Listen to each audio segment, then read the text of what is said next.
Alternative Spring Break is a week-long community service trip that ISU hosts every year.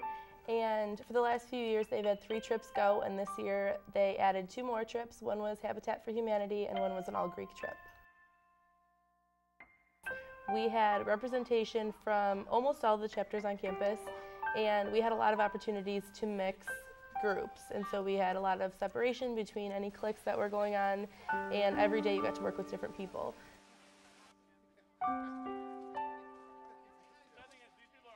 I kind of was just trying to look to do something different, do something good for the community. And once I saw that there was this all-Greek trip available, I figured it would be a great experience, a good chance for me to give back to someone else and do something a little different for my spring break.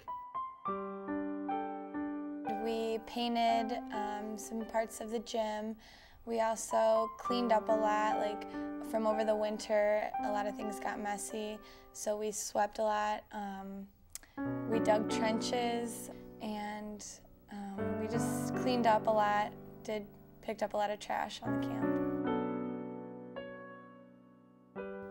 We chopped a bunch of wood. They had a wood chopper, so we were out there just chopping these heavy logs, and it was great because we all got to work together as a team, and it was really actually a fun thing. Surprisingly, you'd say chopping logs, may not be the best thing, but it was actually a lot of fun. And on our last day, we ended up building a bunch of benches for the kids to sit at, so that they could put those, around their cabins.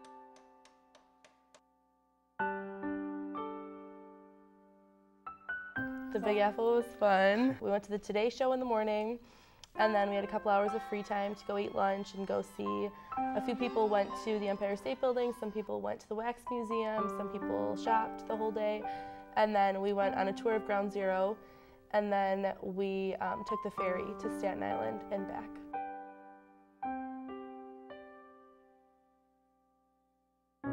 Definitely think that it broke down a lot of the stereotypes. Some of them might be that some chapters are typical bro chapters in fraternities, but once you get to know the guys, they're really not. They're like down to earth. And then like some of the stereotypical girl ones, they're not just like mean and like catty, but they're actually really nice, sweet girls that if I wouldn't have gone on this trip, I probably wouldn't have stopped and talked to because they're in a particular sorority. But now that I know that, like, you can go up to anyone in that sorority and be like, oh, hey, I know one of your sisters. I compared our group to a bag of Skittles where everyone has their own individual color, and that makes up the bag. I think us going on this trip really showed that each person has their own individual component to the group, and I'm sure that anyone could go back and say one special moment they had with someone else, because that's how close we became. Since we've been home from the trip, everyone has still been in contact with each other and planning barbecue reunions and stuff, so we'll definitely all stay friends.